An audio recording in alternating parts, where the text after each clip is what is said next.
আজকে আপনাদেরকে একটা জিনিস দেখাবো। তো আমার হাতে দেখতে পারতেছেন মোবাইলের এটা হচ্ছে আমার ইউটিউবের ড্যাশবোর্ড। তো এখানে আমার একটা শর্ট ভিডিও আর কি, এটা সালেহ আহমদ তাকরিমের শর্ট ভিডিও। তো এটার ভিউ হয়েছে 20 মিলিয়ন। ভিডিওটার ভিউ হয়েছে 20.2 মিলিয়ন। এখনও মোটামুটি ভালো রানিং। ভিডিওটা পোস্ট হয়েছে 548 দিন আগে। এটা দেখেন, এই একটা ভিডিও থেকে আমার সাবস্ক্রাইবার আসছে 1.5 লক্ষ সাবস্ক্রাইবার একটা ভিডিও থেকে। আরেকটু দেখেন, এটা থেকে আমার ইনকাম দিছে $114। এটা $114 ভিডিও থেকে দিছে। অডিয়েন্স কোন জায়গার বেশি একটু দেখি আমরা, দেখাবে কিনা জানি না। তো এখানে বেশিরভাগই মেল, ফিমেলরা কম দেখছে, মানে ছেলেরাই বেশি দেখছে ভিডিওটা।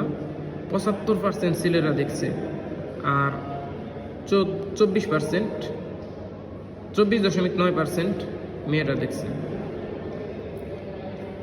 এখানে বাংলাদেশি দেখেন কি একটা হিউজ একটা সংখ্যা, পার্সেন্টেজ 76% বাংলাদেশি এটা দেখছে ভিডিওটা। মানে পুরো বাংলাদেশের না, এই ভিডিওটার যত ভিউয়ার্স তার 76%ই বাংলাদেশি। দেখি আরও কোন কোন দেশ থেকে দেখছে। মোটামুটি ইন্ডিয়া থেকে 19.6%। তাহলে চিন্তা করেন, বিশাল একটা জনপ্রিয়তা কিন্তু তাকরিমের ইন্ডিয়াতেও রয়েছে দেখা যাচ্ছে।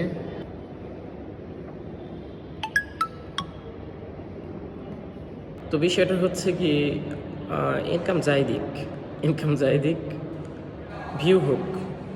দেখা গেছে যে মিলিয়ন প্রতি যদি $5 $10 করেও দেয়, তাহলে দিন শেষে দেখা যায় যে ভালো পরিমাণে একটা অ্যামাউন্ট চলে আসে যদি ভিউ বেশি হয়ে যায়।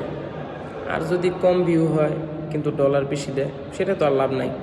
দেখা গেছে অ্যাভারেজ হিসাব করলে বেশি ভিউ আসলে ইনকাম বেশি। আর যদি ইনকাম কমও হয়, সাবস্ক্রাইবার, ফলোয়ার্স এগুলো বাড়তেছে।